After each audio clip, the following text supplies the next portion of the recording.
why are they wearing white? I said, why are they wearing white? It's okay. You can ask out loud. I know you are wondering. Some of you might be curious, others confused, and still others, you may feel as if you've walked into the wrong building. What's going on? What happened to the service leaders' dark business suits?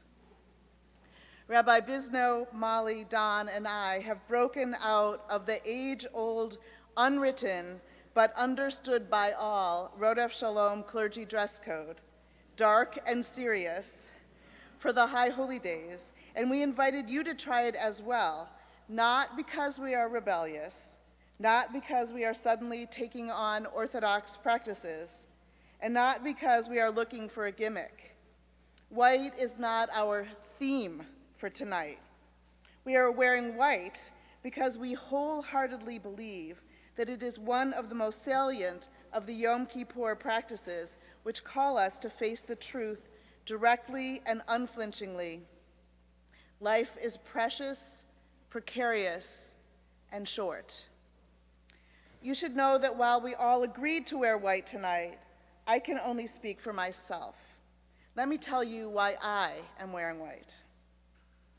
As a brand new rabbi nearly 30 years ago, I was called to the hospital one Friday where a man lay dying. His last day of work before retirement had been the previous Friday, just 1 week before.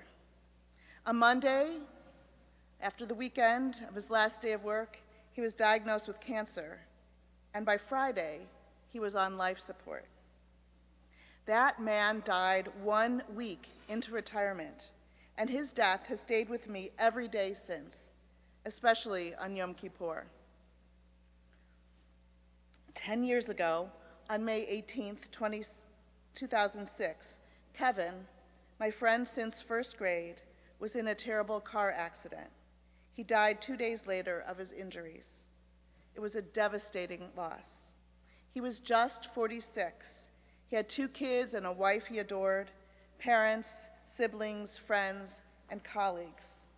Kevin had been healthy, vibrant, and alive, and then in an instant, he wasn't. And only a few weeks ago, my friend Carol texted me that her dear, sweet, brilliant father, hospitalized for pneumonia, had received a new diagnosis, aggressive cancer. He died not 2 weeks later. Every day, Dr. Jacob, Rabbi Bisno, and I learn new stories such as those I just mentioned, stories you know well because you've lived them. And this is why I wear white tonight. This is why we are wearing white. If our white clothing makes you uncomfortable, you are not alone. Let me assure you that I am slightly uncomfortable myself. I've grown accustomed to the Bima dress code at Rodef Shalom. But I will be honest. The dress makes me a lot less uncomfortable than the truths it symbolizes.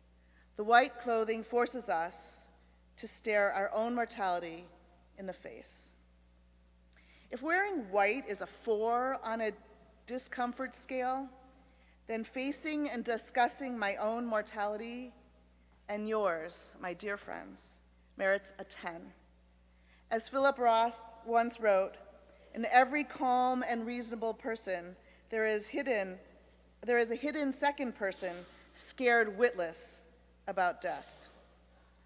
2 weeks ago, after a long and terrible illness, Marilyn Stein, the beloved wife for 44 years of our interim executive director, Bill, died. Bill told me that when people visited them, while she was still alive, when people visited them but avoided the topics of illness and death or whispered the words, he asserted, in this house, we talk about death out loud. In this house, on Yom Kippur, we talk about death out loud. The in-your-face language of our liturgy, the imagery, the white, these are the tools by which Yom Kippur shocks us into reality. The rituals are designed so that we literally rehearse our own deaths. Our white clothes and the white Torah covers mimic the kittel, that plain, pocketless white shroud in which Jews are traditionally buried. We literally try on what we will be buried in. We fast.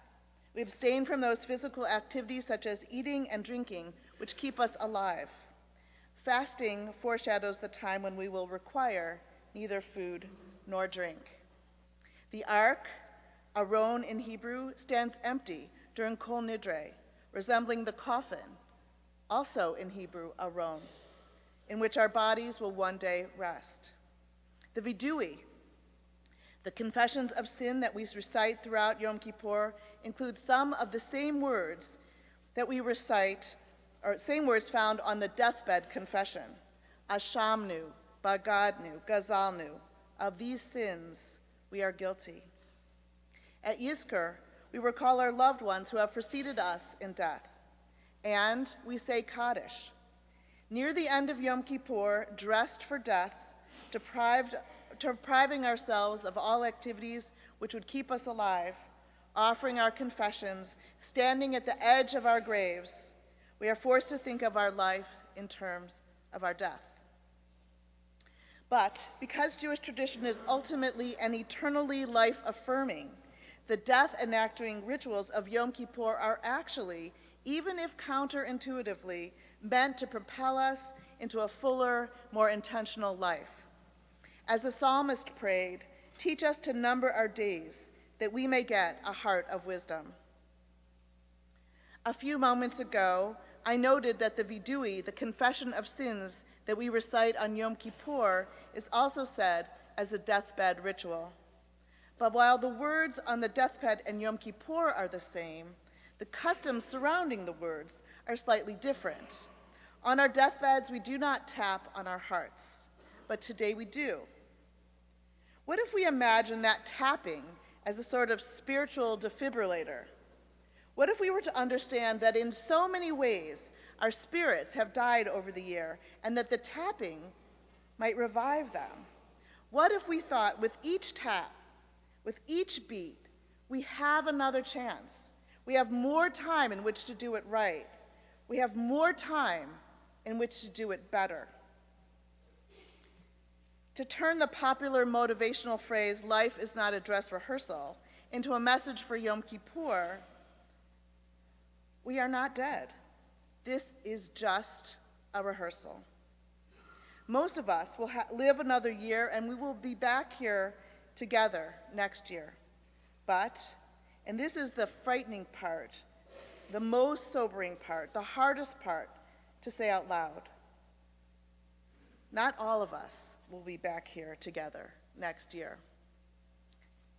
Dare we admit that this could be our last Yom Kippur? Or the last Yom Kippur for someone we love? Yom Kippur is about death because death has something important to teach life. Confronting the reality of death forces us to give up all the rationalizations, the excuses, the defenses, the self-deception that keeps us from filling our days with life, from pursuing our dreams, reaching for our ideals, deepening our relationships, cherishing sacred moments, cherishing each moment as sacred. As Rabbi Ed Feinstein writes, knowledge of death is the ultimate solvent.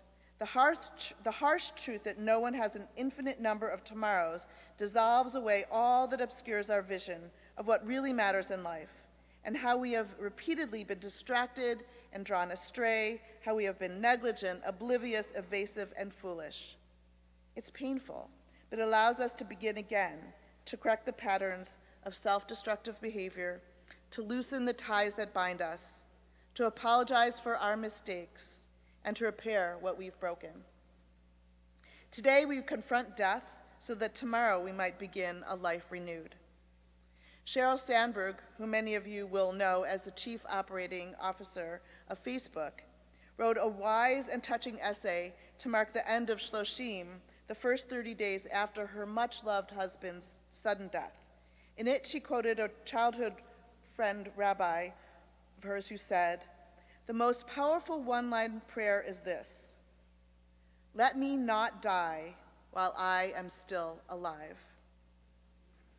There is something more frightening, more unsettling than dying. The fear of coming to the end of our days with the sense that we never really lived fully, that we never figured out what life was for.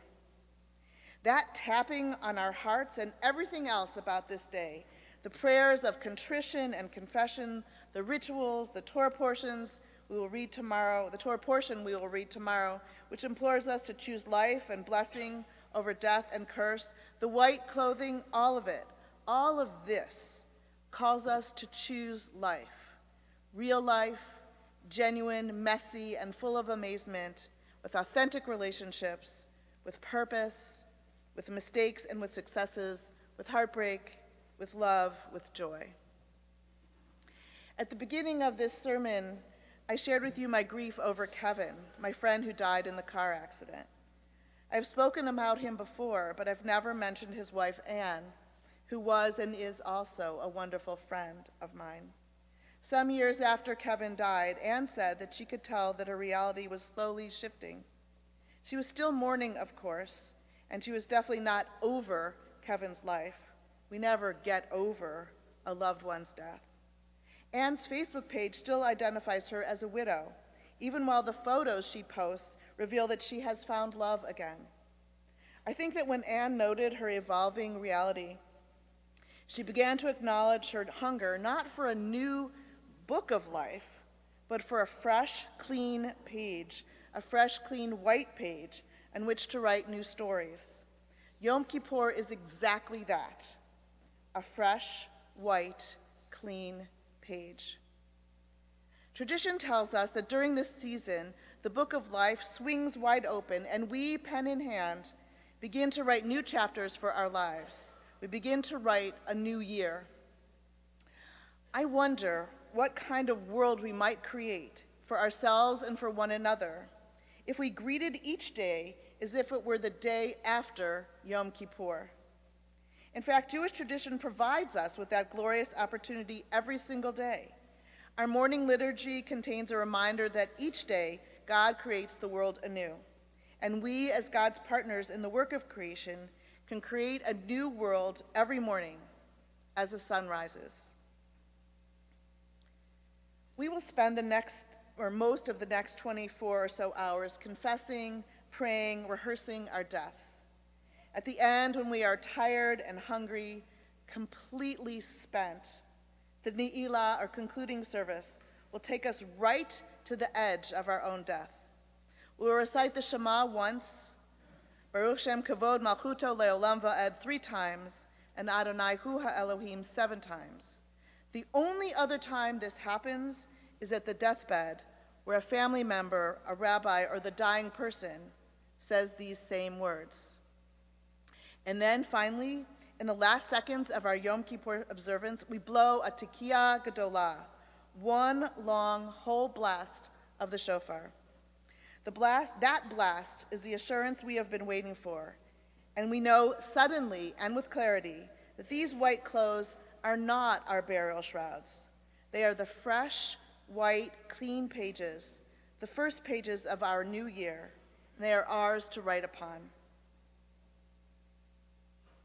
May each one of us write boldly, colorfully, and vibrantly, write compassionately, and write with joy this new year. Gamar Chatima Tova, may each one of you be inscribed in the book of life for health and goodness and blessing.